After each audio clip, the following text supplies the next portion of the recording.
Ada, mahal na mahal kita. Kaya ako ginagawa ngayon to dahil sa pagmamahal ko sa'yo.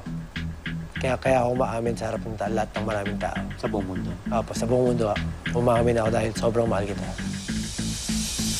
Mahigit 3 buwan na mula nang umamin si Mark Heras na isa na siyang ama. Malaki ang pasasalamat ng aktor dahil maayos naman itong tinanggap ng kanyang mga tagahanga. Ngunit kumusta na nga ba ang bad boy of the dance floor? Ngayong may bago na itong responsibilidad. Ngayong hapon sa Star Talk, isang masayang kwentuhan, isang nakakaintrigang listahan. It's Mark Heras sa pinakabagong pakulong dapat niyong tutukan. Lolit Solist, live! Ba't ka nagagawa? Hindi mo ako siniseryoso. Seryosohin mo ako, no? Opo, Nay. Kumusta na si Baby Ada, Mark? Okay naman po siya. Sobrang healthy, sobrang advanced. Ang dami niya nang gustong gawin, Nay. Meron siyang ginagawa sa stairs. Siyempre, buhat-buhat. Pero yung normally pag bata, di ba, parang one step at a time, siya parang tumatakbo pataas na hagdanan eh. Gaano ba kayo kadalas magkita? Ba't parang alam na alam mo mga pagbabago sa kanya? Simula po nung natapos yung taping ng Rodora X, mas madalas ko nakikita si Ada weekend and every time na wala akong trabaho. Lalo na ngayon, wala akong ginagawa. So nakakasama ko si Ada. Bakit wala kang ginagawa? Hindi, kasi Nay, ngayong taon, mayroon akong pinaghahandaan. So talagang puspusan ako nag-gym. Almost every day, Monday to Saturday po ako nag-gym. So may pinaghahandaan po ako. Ano ang pinakamagandang part ng pagiging tatay? Madami na eh. Siguro ang pinakamaganda para sa akin, dahil nung naging tatay ako, sobrang ang laki ng binago ni Ada sa buhay ko eh. Sobrang ang dami ko nang ginawa sa buhay ko dati bago dumating si Ada. Ngayon nung dumating sa akin si Ada, sobrang, ewan ko, parang mas nagpakatino ako. Ba't hindi naman ganun ang naramdaman ko? Hindi na sa trabaho, sa pananaw sa buhay. Oo. Iba na ngayon, Nay. Parang hindi ko napansin yun, ha? Eh, ano nga ng status mo? Ano ba yan? Single? Taken? Complicated? Single, Nay. Bakit ka single? Single po eh. Single father. So, dahil single ang iyong status, pag-usapan na lang natin ang mga naging ex mo, no? Tignan, ngayon ay papakita ko sa iyo ang Lolit Solis. Patay. Ayan.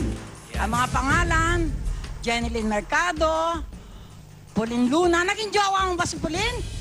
Parang hindi ko naramdaman yun, ha? Hindi, naging ano ba kayo? Naging close kami ni Pauline dun sa Hong Kong. Pero hindi kayo naging on. Hindi po kami official na naging on. Oh, sige. Si Raisa Senon, si Ina Asistio, si Christine Reyes, si Lian Paz, si Rian Ramos. Parang may kulang. Nay, wala. Ay, sakto na yan, Nay. Bakit natakot kayong ilagay yung pangalan nun? Gusto ko. Bakit ba kayo takot? Katulad yun din yun ni Marta marunong sumayaw. Bakit parang kayo natatakot? O sige. Ngayon na lang. Nako, patawa kang tawa. Wala po, Nay. O, Wala po. sino ang pinakamatagal mong niligawan sa kanila? Na pa-oo. Sino medyo conservative? Pinakamatagal. Actually, si Jen. Kasi Nay, naging close lang kami ni Jen. Final four na eh. 4 na lang kami nila Rainier, ni Reyes. Tapos, medyo matagal bago niya ako sinagot. Yun. Yung lagay na yon, matagal pa sumagot si Jeneline. Actually, Nay, lahat naman sila matagal eh. Gano'n po ba katagal yung sinasabi? O, sige. Sino sa kanila ang, ano yan, pinakamabilis mong napasagot? I'm sure si Ina Asistio yan. Hindi, Nay. Sino? Raisa Senon? Ay! Wag na magagalit si Paolo Contis. Ako, sinabi rin, ano? Bakit ayaw mo, gagalit, sabi mo? Ba't ka magagalit, Pao? Siguro ikaw din, Paolo, madali mo naligawan si Lian. Ako, madali mo nagligawan si Lian, no? Sino ang pinaka-malambing at sweet sa kanila? Ayan si Ina. Talaga? Opo, Nay. Hindi ba yung isa, nakikita ko naghihintay sa isa? salon ni Bambi Puentes? Hindi ba yun ang sweet? Sweet din, Nay. Sweet din. Lahat naman sila sweet, Nay. Sige. Sige na nga. Palagay ko, alam mo, huling ano ko na to. Next week, wala nang solis. Sino ang pinaka strict ang parents? May strict ba dyan? Actually, hindi pwede ulitin, no, yung sagot. Okay lang. Si Ina. Si Ina? Strict si Nadia Montenegro? Oo, tsaka si Tito Boy. Sige, papaniwalaan ko na para mawala na lang ng issue. Tsaka yung ano, Nay, yung parents ni Pauline. May pit din sila tita eh. Ba't talaga ba niligawan mo si Pauline? Hindi naman. Naging close lang kami ni Paulo.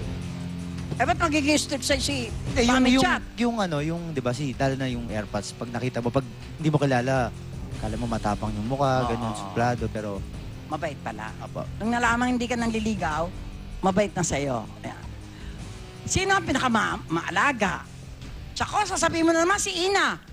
Nay, alam mo, lahat naman sila kasi hindi naman ako magkaka-something or magkakaroon ng past with those girls pag hindi naman sila maalaga, malambing, sweet. So, actually, lahat naman sila ganun na eh. Kahit si Christian Reyes? Opo, dahil si Christine, isa sa mga pinakamaalaga din. Sino sa kanila ang nautangan mo? Bata Wala na yun, wala. I'm sure si Jenny Lynn. Hindi, Nay. Nautangan mo nun. Hindi po na. Parang po. napil ko. Hindi po. Baka, sige na Wala nga. pa ko utang sa kahit. Sino ang nakakuripot? Ayaw magpautang sa'yo. Wala na. Ako daw yung kuripot eh. Sabi nila, Opo. Ako daw yung... Kasi the rest naman talagang nagbibigay ng regalo. Ako, bihira. So, feeling ko ako eh. Wala naman ay. Okay naman silang lahat. sino sa kanila ang naalok mo ng kasal? Inalok mo ng kasal? Ang ineklay mo na papakasalan mo? Hindi, siguro naisimulan ko kay ano. Kasi sa 1, 2, 3... 4. 7 yan, no? Sa 7 kasi yan, dalawa dyan yung pinakamatagal. Una-una si Jen, tapos si Ina, di ba? So, isa sa kanila inalok mo Yung ng kasal? dalawang... Hindi, si Jen kasi parang... Siyempre, naisip namin before, di ba? Yung mga kabataan namin na darating kami sa point na magpapakasal kami. Ganon. And then, ganon din kay Ina na bilang 5 years kami yung relationship namin. Yun na rin yung sinabi namin na siguro someday papakasal tayo, ganon. Yun naman. Alam mo yan, question na yan, na magkasunod, pareho rin yan eh. Sino ang pinaka-sexy at pinaka-mabango? Nung panahon dati o ngayon? O kahit na. Hindi, during nung kami, O, sexy na, mabango pa. lahat din sila na yung mabango eh. Talaga? Siguro si yung pinakamabango si Jen, Nay, kasi parehas kaming mahilig sa pabango niyan eh. Mhm. Ayan. Pero hindi ko sinasabing mabaho yung iba. Parang! Naku, Hindi. parang! Sabi niya kasi pinakamabango. Ayan, si Jen. Si Jen never mong yan eh, maamoy na hindi kumakalat yung pabango niya sa buong lugar. Kaya pala ang dami-daming nag-ano kay Jenny Lynn, ano? Oo, di ba? Ang mga bango niya pala. Kung may babalikan ka, kung sakali, dahil mga ex na yan, sino sa palagay mo babalikan mo? Ako na siguro sa stage ko ngayon, kung sino man yung babalikan ko sa nandyan, sa 7 babae na nandyan, kung sino ang makakatanggap kay Baby Ada. Siyempre, yun na yung katayuan ko ngayon. Hindi na tulad before na ako lang yung tatanggapin nila, ako lang yung mamahalin nila. But this time, siyempre, kung sino yung makakatanggap ng buo kay Ada na walang alam mo, ayokong paghahatiin ako or papapiliin ako ng oras na parang, o dapat dito ka sa akin, o dapat daw kay Ada. O kunyari, na-late lang ako dahil na kay Ada ako sabihin, o ayoko nung ganun. Siyempre, kung sino yung tatanggap kay Ada. Alam mo, sa salita mo yan, bakit palagay mo hindi ba masusundan si Ada? Hindi muna na Oo nga. Kung sino makakatnagap sa mga magiging anak mo? Dahil I'm sure madadagdagan yan, no? Knowing you. Ngayon, dahil meron akong ibibigay sa iyong sobre. Ano yan, Nay? Huwag mo na lagyan ng pera, no? Basahin mo na lang at sabihin mo sa akin, pagkabasa mo, hindi mo papakita, hindi mo sasabihin kung ano yan.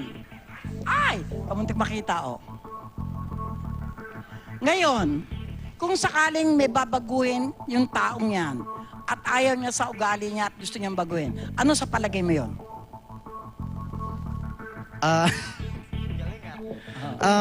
Ako na, siguro ba masasabihin ko kung ano may babaguhin ako sa taong to.